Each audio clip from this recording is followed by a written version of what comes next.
পোনপ্ৰথমে আপোনালোকৰ চেনেলৰ যোগেদি মই সমূহ অসমবাসী ৰাইজলৈ শুভেচ্ছা আৰু অভিনন্দন জ্ঞাপন কৰিছোঁ। আচলতে আমি আপোনালোক সকলোৱে জানে যে চুতীয়া জাতি অসমৰ এটি ইতিহাস প্ৰসিদ্ধ এটি অন্যতম ভূমিপুত্ৰ এটা জাতি আৰু আমাৰ পাঁচটাকৈ আমাৰ জাতীয় সংগঠন আছে। তাৰ ভিতৰত অন্যতম শক্তিশালী যুৱ সংগঠন হিচাপে আমি চুতীয়া যুৱ পৰিষদ অসমে আমাৰ চুতীয়া জাতিৰ উত্তৰণ আৰু আমাৰ বিভিন্ন দাবীসমূহৰ কাৰ্যকৰীকৰণৰ কাৰণে আমি আজি বহু সময় দীৰ্ঘ সময় ধৰি আমি আচলতে আমাৰ কাৰ্যসূচীবিলাক কৰি আহিছোঁ। আজি সেই আপাহতে গুৱাহাটী মহানগৰীত আমি এখন মহানগৰ সমিতি আমি গঠন কৰিছোঁ। চুতীয়া যুৱ পৰিষদ অসমৰ কেন্দ্ৰীয় সমিতিৰ অন্তৰ্গত গুৱাহাটী মহানগৰ সমিতিখনে আমাৰ গুৱাহাটী মহানগৰত যিমানখিনি চুতীয়া লোক আছে এই লোকসকলক একত্ৰিত কৰি আমাৰ চুতীয়া জাতিৰ উত্তৰণ, আমাৰ বিভিন্ন দাবীবিলাক বা বিভিন্ন সমস্যাবিলাকৰ কাৰণে বা অসমীয়া জাতীয় জীৱনৰ যিবিলাক সমস্যা এই সমস্যাবিলাকৰ বাবে মাত মাতিবৰ কাৰণে তেখেতসকলে কাম কৰি যাব। আৰু লগে লগে আমাৰ যিবিলাক সামাজিক দায়বদ্ধতা আছে, যিখিনি সামাজিক দায়বদ্ধতা ৰক্ষা কৰিবৰ কাৰণে গুৱাহাটী মহানগৰ সমিতিখনে কাম কৰিব। যেনেধৰণে আমাৰ বিভিন্ন সময়ত আমাৰ বিভিন্ন সমস্যাই আচলতে কেতিয়াবা গা কৰি উঠে। এই সমস্যাবিলাক যিবিলাক জ্বলন্ত সমস্যা থাকে গুৱাহাটী মহানগৰীত বানপানীকে ধৰি অন্যান্য যিবিলাক সমস্যা থাকে, মূল্য বৃদ্ধি, এই সকলো এই আনুষংগিক সমস্যাবিলাকৰ কাৰণেও আমাৰ গুৱাহাটী মহানগৰ সমিতিখনে মাত মাতিব। আৰু আটাইতকৈ ডাঙৰ কথা, আমাৰ চুতীয়া যুৱ পৰিষদ অসমৰ অন্যান্য জিলাত যেনেধৰণে আমাৰ শক্তিশালী সমিতি আছে, ঠিক তেনেধৰণে আজি আমি গুৱাহাটী মহানগৰীতো প্ৰাঞ্জল দাস সভাপতি, মৃদুমৃন্ময় ফুকনক সাধাৰণ সম্পাদক হিচাপে লৈ লোক সংস্কৃতিৰ সাধক পংকজ বৰা ডাঙৰীয়াক মুখ্য উপদেষ্টা আৰু আমাৰ জ্যেষ্ঠ শিল্পী, আমাৰ স্বনামধন্য শিল্পী নৱজ্যোতি চুতীয়াক উপদেষ্টা হিচাপে লৈ আমি এখন 21জনীয়া শক্তিশালী সমিতি গঠন কৰিছোঁ। আৰু এই সমিতিখনে অনাগত দিনত আমাৰ জনজাতিকৰণকে মুখ্য কৰি স্বায়ত্তশাসন আৰু অন্যান্য যিবিলাক চুতীয়া জাতিৰ জাতীয় সমস্যা আছে বা অসমীয়া জাতিৰ যিবিলাক জাতীয় সমস্যা আছে এই সমস্যাবিলাকৰ কাৰণে সদায় মাত মাতি যাব।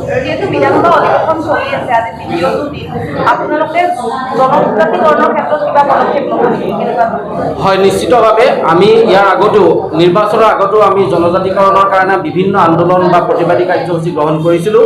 আৰু ঠিক সেইধৰণে আমাৰ দাবীৰ প্ৰতি সঁহাৰি জনাই বা আমাৰ আন্দোলনৰ প্ৰতি সঁহাৰি জনাই অসমৰ মাননীয় মুখ্যমন্ত্ৰী ডক্টৰ হিমন্ত বিশ্ব শৰ্মা ডাঙৰীয়াই জনজাতিকৰণৰ যিখন আমাৰ বিল এইখন বিধানসভাত গৃহীত কৰা ইতিমধ্যে কেন্দ্ৰীয় চৰকাৰলৈ এখন প্ৰেৰণ কৰিছে। আৰু আমি আশাবাদী অহা দিনবিলাকত কেন্দ্ৰীয় চৰকাৰৰ যিখন আমাৰ বাজেট অধিৱেশন আহি আছে গ্ৰীষ্মকালীন, এই গ্ৰীষ্মকালীন বাজেট অধিৱেশনত আমাৰ যিখন জনজাতিকৰণৰ প্ৰতিবেদন বা যিখন মন্ত্ৰীগোটৰ প্ৰতিবেদন, এই মন্ত্ৰীগোটৰ প্ৰতিবেদনখন বা আমাৰ জনজাতিকৰণৰ বিলখন আচলতে আইনত পৰিণত হ'ব।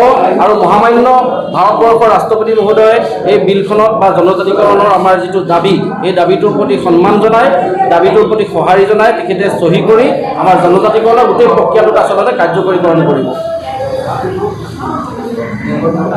একেটাই মই আমাৰ নৱনিৰ্বাচিত উপদেষ্টা হিচাপে আপুনি আজি এটা দায়িত্ব লাভ কৰিলে, কি ক'ব? আচলতে চুতীয়া যুৱ পৰিষদ অসমৰ কেন্দ্ৰীয় সমিতিয়ে আজি কামৰূপ মহানগৰ জিলা সমিতি গঠন কৰি এই অহাজনক মুখ্য উপদেষ্টা হিচাপে লগতে সতীৰ্থ প্ৰাঞ্জল দাস সভাপতি, আমাৰ মৃদুমৃন্ময় দা সম্পাদক হিচাপে আমাক আৰু নৱদা লাচিত প্ৰমুখ্যে আমাক যিসকলক আচলতে যি গধুৰ দায়িত্ব অৰ্পণ কৰিছে। আমি জাতিটোৰ স্বাৰ্থৰ খাতিৰত জাতিটোৰ উত্তৰণৰ ক্ষেত্ৰত আমি আমাৰ যি এই গধুৰ দায়িত্ব অৰ্পণ কৰিছে আমি পালন কৰিবলৈ চেষ্টা কৰিম। আৰু চুতীয়া জাতিৰ সাংস্কৃতিক দিশত হওক, ঐতিহাসিক দিশত হওক, যিখিনি আমাৰ কৰণীয় আছে, আমাৰ চুতীয়া জাতিৰ চুতীয়া কৃষ্টি সংস্কৃতিৰ যি আমাৰ কিছুমান লুপ্তপ্ৰায় যিখিনি আমাৰ সম্পদ এতিয়াও লুপ্তপ্ৰায় হৈ আছে, আমি নতুন প্ৰজন্মৰ আগত সেই সম্পদসমূহ উলিয়াই অনাৰ ক্ষেত্ৰত আমি যিখিনি কৰণীয় আৰু জাতিটোৰ ক্ষেত্ৰত যিখিনি কৰণীয় আচলতে আমি সেইখিনি কৰাৰ চেষ্টা কৰিম।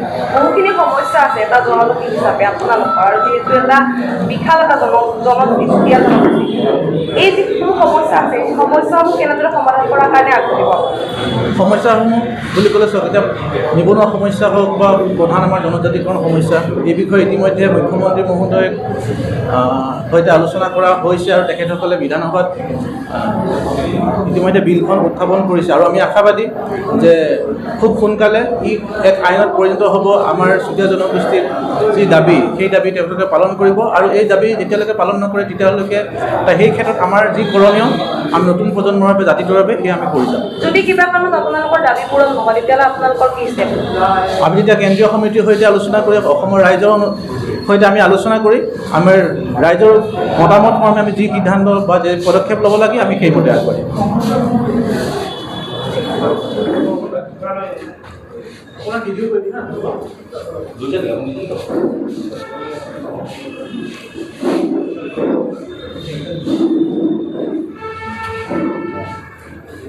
এই বেনাৰটো কভাৰ হৈছে নাই বাৰু? আগবাঢ়িছোঁ। ইয়াৰ পিছতে আমি উপদেষ্টা হিচাপে আমি চৰ্দাৰ আৰু এগৰাকী লোকশিল্পী সাধক নৱ চুতীয়া ডাঙৰীয়াক আমি আজি সভাই তেখেতক উপদেষ্টা ৰূপে আমি গ্ৰহণ কৰি পৰৱৰ্তী সময়ত আগবাঢ়ি যাম। সকলোকে আমি সকলোকে চিনাকি কৰি দিছোঁ নৱ চুতীয়া ডাঙৰীয়া আৰু তেখেতকে আমি সৎফুলৰ পাম।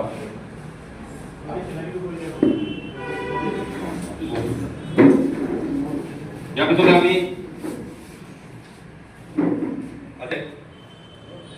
সকলোৱে আপোনালোকৰ পৰিচিত প্ৰাঞ্জল দাস ডাঙৰীয়াক আমি সভাপতি হিচাপে নিৰ্বাচন কৰিছোঁ আৰু প্ৰাঞ্জল দাস সকলোৱে একে হাত চাপৰি দিব লাগে আৰু প্ৰাঞ্জল দাস ডাঙৰীয়াক আমি আগবাঢ়ি আহিবলৈ অনুৰোধ জনাইছোঁ।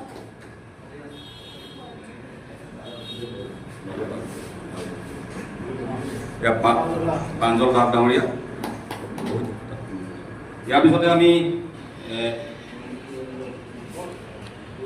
কাৰ্যকৰী সভাপতি আমাৰ আজিৰ সভাত উপস্থিত থকা বহুদিনীয়া চিনাকি এই গুৱাহাটীৰ বৰ্তমান স্থায়ী বাসিন্দা আৰু তেওঁ এই লোকসংগীতৰ লগত জড়িত বহুদিন সংগীত চৰ্চা কৰি আছে প্ৰীতি বৰা ডাঙৰীয়াক আমি উপসভাপতি হিচাপে আমি আজি নিৰ্বাচন কৰিছোঁ আৰু প্ৰীতি বৰা ডাঙৰীয়াক অকণমান আগলৈ আহি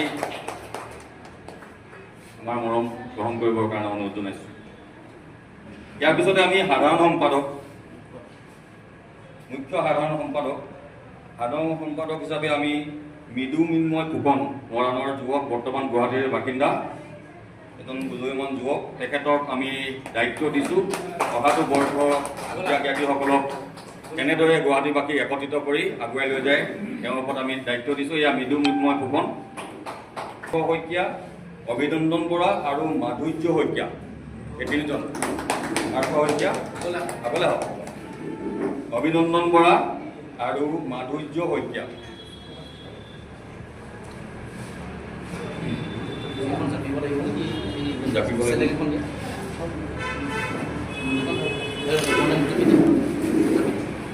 অনিতা বৰা,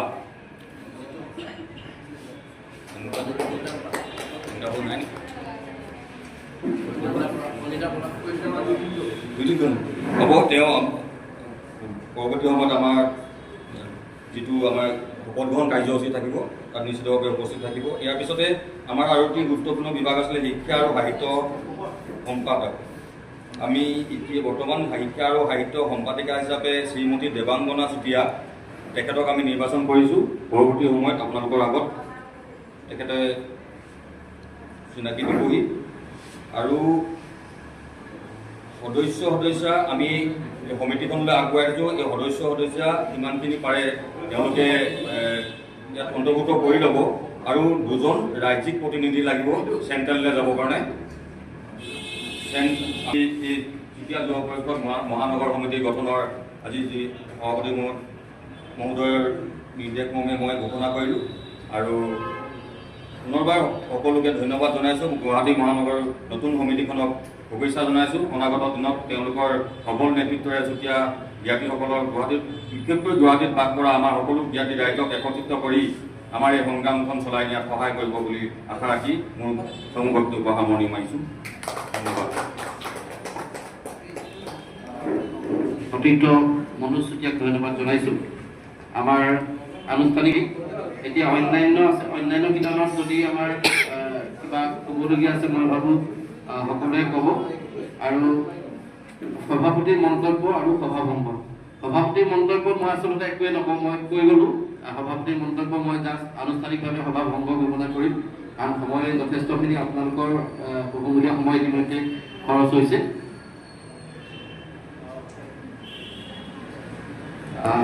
মই আমাৰ সংবাদ মাধ্যমৰ কেইবাগৰাকীও বন্ধু ইতিমধ্যে আহি আছে বুলি জনাইছে, গতিকে আমাৰ একেবাৰে শেষত সভাৰ শেষত আমি এখন গ্ৰুপ ফটো ল'ব লাগিব, সেইটো কাৰণে আমি সকলোকে আহ্বান জনাইছোঁ।